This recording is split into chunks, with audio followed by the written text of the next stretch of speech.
Used to be when things went bump in the night, you'd have to frantically try to convince your loved ones it was something otherworldly based on your word alone. Not so in the 21st century. The Paranormal Activity franchise brought found footage horror home in a big way with its humble beginnings as an indie passion project for director Oren Peli. Subsequent entries revealed that the initial haunting was only part of a much larger picture that spans decades and even dips back and forth in time. With Next of Kin starting the franchise back up on Paramount Plus, let's take a look at the Paranormal Activity timeline in chronological order. Spoilers for each and every movie ahead.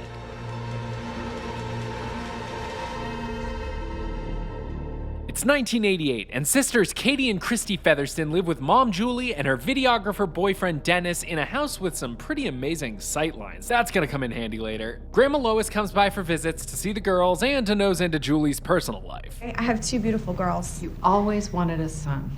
Christy has been talking to a new imaginary friend, Toby, whose presence seems to be coinciding with some strange occurrences around the house, like dust falling onto invisible entities. Dennis sets up cameras around the house to try to catch Toby on film, even setting one up on an oscillating fan base to get a better look of the downstairs. But Toby's pretty camera shy, so he's content to let Christy do the talking for now. Don't sit there, that's Toby's spot. Toby's visits get more and more eventful. He scares the hell out of the babysitter, he traps Katie and Dennis's assistant Randy in a bathroom and turns their game of Bloody Mary, bloody, and as Dennis is starting to connect a rune Christy drew in her room to a coven of witches called the Midwives who groom firstborn males for sacrifice, Toby breaks Julie's last straw by redecorating her kitchen.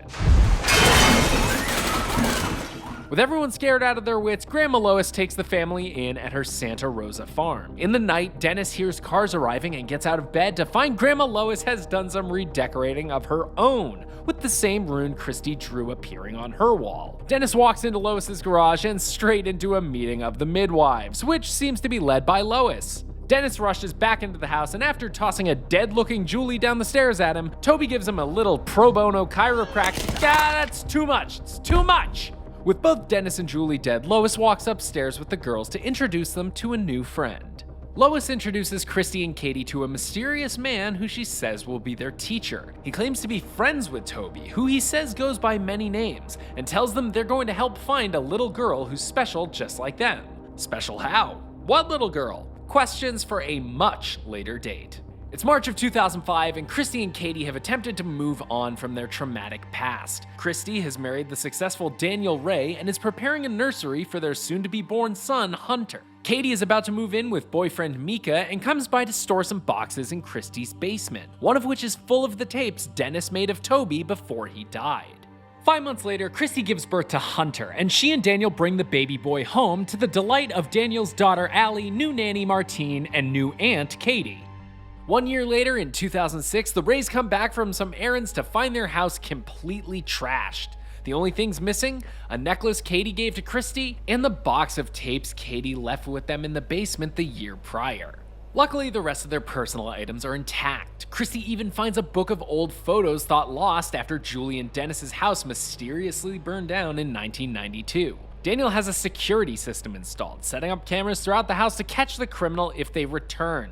But those cameras start picking up a lot more than that. The devoutly Catholic Martine burns sage to ward off Toby, despite being told not to do so, and she's fired by Daniel as a result.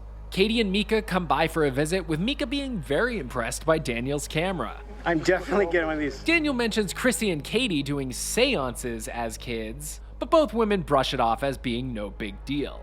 While babysitting Hunter, Allie and boyfriend Brad use a Ouija board to try to communicate with Toby. And though Allie doesn't take it seriously, the demon sure seems to be interested in her. Allie starts to dream about a figure at the foot of her bed, which will prove to be a quite common symptom of Tobyitis.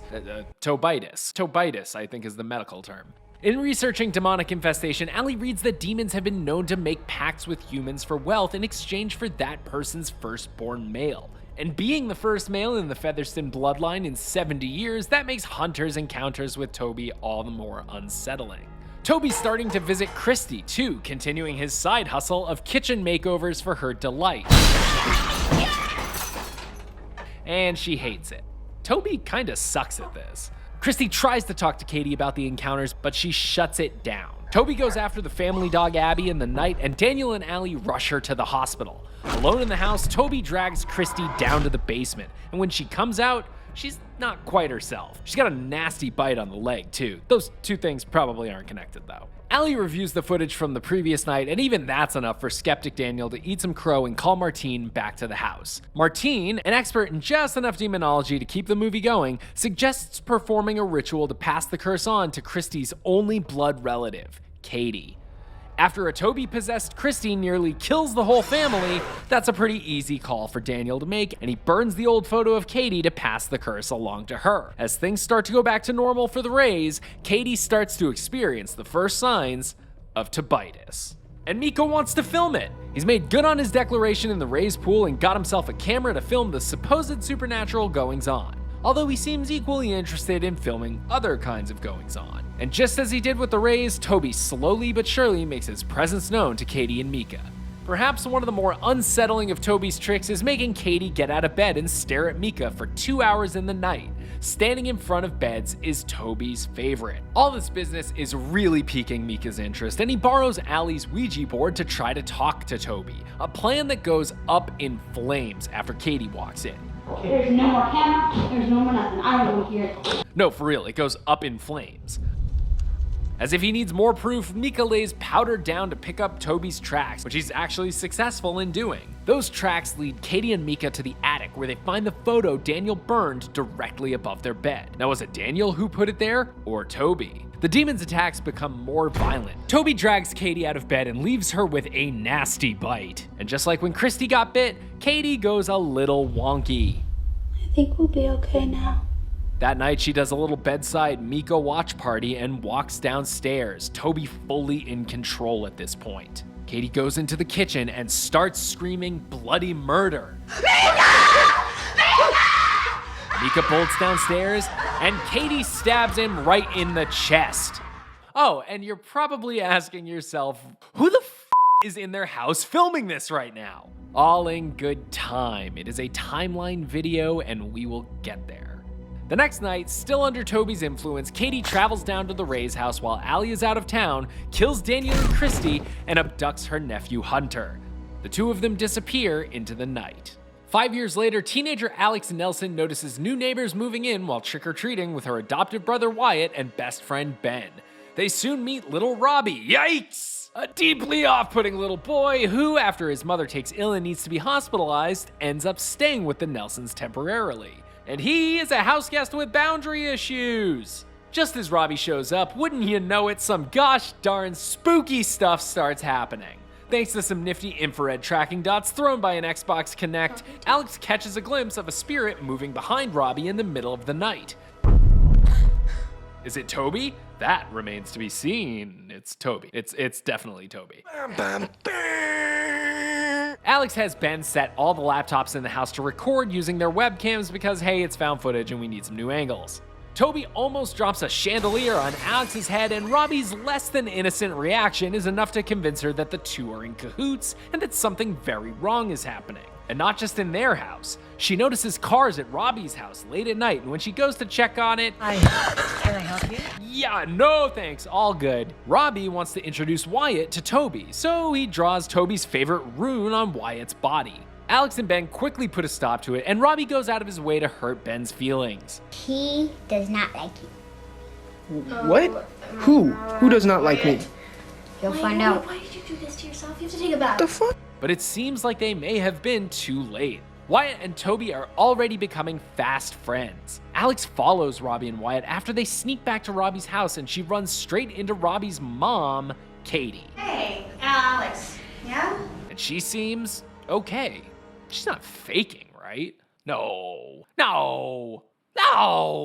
She didn't send Robbie over to do evil stuff with Toby, did she? Ah, screw it. We all know Robbie's just an older hunter. He even says he's adopted. Actually, wait, Wyatt's adopted too.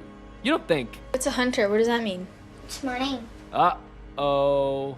While Alex and her dad are out, Toby kills both Alex's mom and Ben, with an assist from Katie, of course. As they're arriving home, Alex's dad sees Katie walking to her house with Wyatt and goes to check things out, leaving Alex to find Ben's body and have a quick run-in with Toby herself. Alex Alex rushes over to Katie's house to find Wyatt and her dad and finds that Toby beat her there. Katie chases Alex into the backyard and straight into, 100 witches? And that's game over for Alex. The next summer, Jesse Arista buys himself a camera and a GoPro as a high school graduation present for himself, testing the GoPro out with best friend Hector in the chosen way of 18-year-old boys. Jesse lives in his apartment complex with his abuela Irma, his dad and sister, his dog Chavo, and downstairs there's crazy Anna, who the kids joke about being a witch. After hearing some strange noises coming from her apartment, the boys film Anna painting a very familiar rune on a mannequin. That night, Oscar, the valedictorian of Jesse's class, flees Anna's apartment after seemingly murdering her. After the police clear out, Jesse and Hector enter Anna's apartment to have a look around. They find the sketchiest nursery ever, one of Anna's journals, but more interestingly, Dennis's box of tapes, missing since it was stolen from the Ray's house 6 years prior. And they also find Arturo, Oscar's gangster brother, who's looking for answers about why his straight-laced brother would murder Anna. The boys show Hector's cousin Marisol the journal they found at Anna's apartment, just full of incriminating photos of Toby victims' past, and they come across some instructions about how to create a portal in space and time to travel between unholy places, which sounds like as good a way as any to spend a Saturday night. They sneak into an old church to attempt the ritual, but Hector leaves after it seems not to work, emphasis on seems.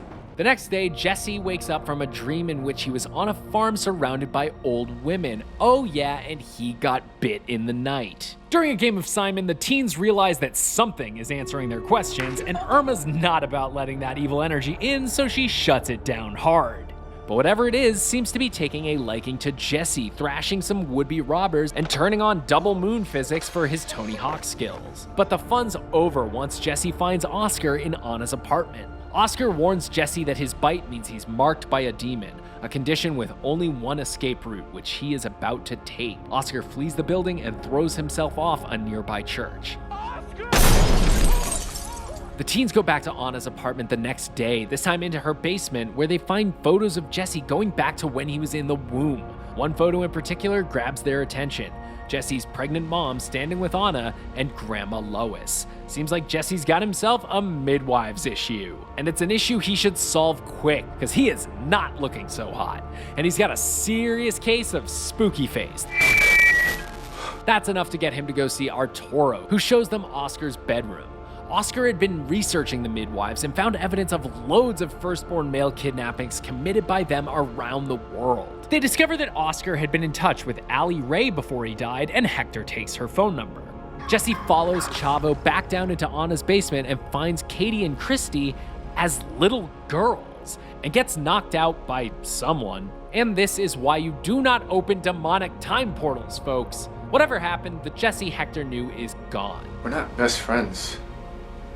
Hector and Marisol meet up with Allie, who explains the midwife's practice of marking unborn males in the womb for later possession or sacrifice, and also gives them the address of Lois's farm. Hector, Marisol, and Irma perform a rite to draw the evil out of Jesse, but instead it just, causes him to warp through space and time for a couple of seconds.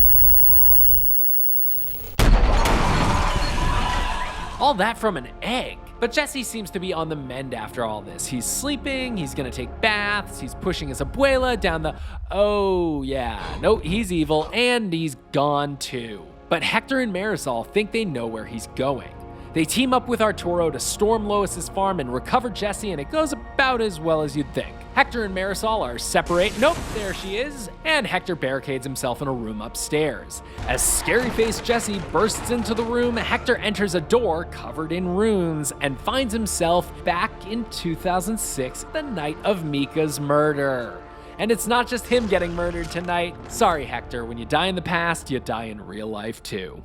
Young couple Emily and Ryan are getting ready to celebrate Christmas with their daughter Leela, Ryan's brother Mike, and family friend Skylar. As they're setting up decorations, Ryan comes across an old VHS camera and tapes. Tapes of Christy and Katie from the 80s and 90s being taught how to open doors with Toby by their mysterious teacher. The camera's raising questions too. It's a completely custom build, and it's picking up some very strange phenomena. As Ryan and Mike continue watching the tapes, they realize that Christy is accurately describing Leela's bedroom from decades in the past. Christy's teacher asks if Toby is in the house, which she confirms. Mike makes a discovery in the backyard, a cement block with Christy and Katie's names imprinted on it. Yes, the beautiful house that Ryan and Emily were sold in a neighborhood they weren't looking at for a price they couldn't believe by a fake realtor named Katie turned out to be built on the same property as the Featherstons' burned down house. What? Yeah.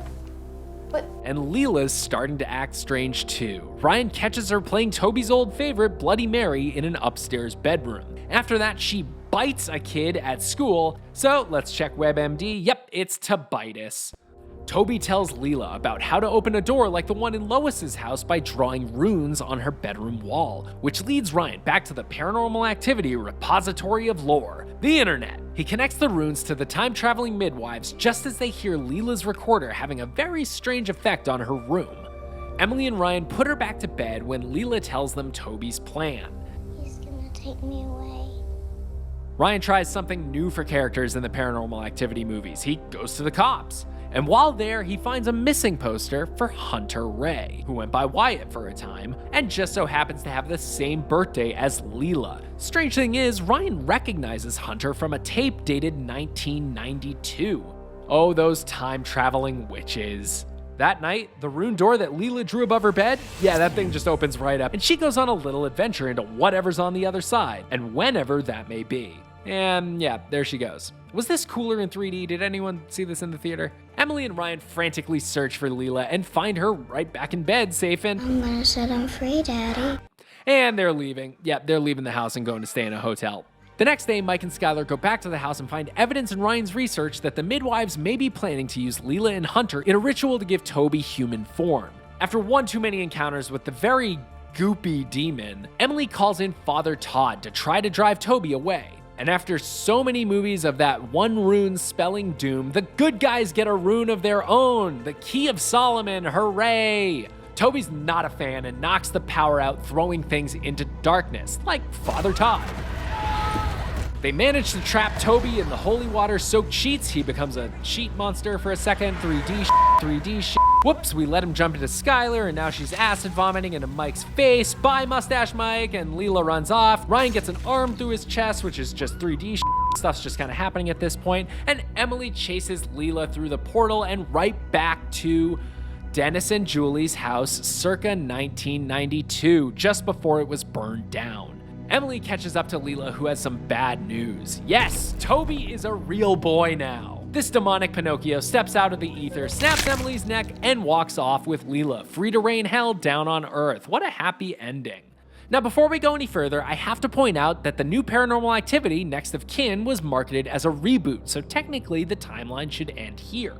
But a detail about the demon at the center of Next of Kin, plus this franchise's boggling relationship with time travel, leaves open a very interesting way that Next of Kin could take place in the same universe as its forerunners. Documentarian Margot has partnered with cinematographer Chris to make a movie about her search for her biological mother, Sarah. That journey has led the pair to Samuel Baylor, Margot's long-lost cousin. Samuel is a young Amish man on his rumspringa, basically his year off of being Amish, and he tells Margot that her mom was once part of his community but abandoned it after getting pregnant, and subsequently abandoned Margot herself. Samuel agrees to take Margot and Chris, along with hired sound guy Dale, to the Baylor farm so that Margot can find out more about her mother. After some initial hesitation, Margot's grandfather and Sarah's father, Jacob, allows the young filmmakers to stay on the farm and film their movie, provided they don't go snooping where they shouldn't. Which, after seeing a procession going into the woods in the middle of the night, they do. Not that anyone's being especially forthcoming, no one seems to want to talk to Margot about her mother, no one except for this little girl.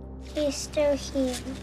Now that's interesting, especially because that conflicts with a note written by her mother Margot finds later, saying she's leaving her father's sick cult. Whatever the case may be, who Margot does find is a very spooky face in her reflection.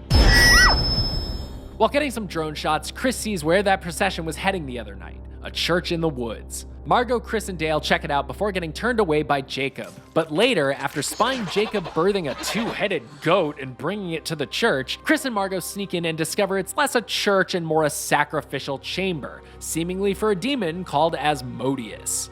Margot goes looking for Jacob and stumbles on something very out of place in an old Amish guy's closet, a laptop, which Margot discovers that Jacob has been using to conspire with Samuel to trick her into coming back to the farm to be a host for Asmodeus.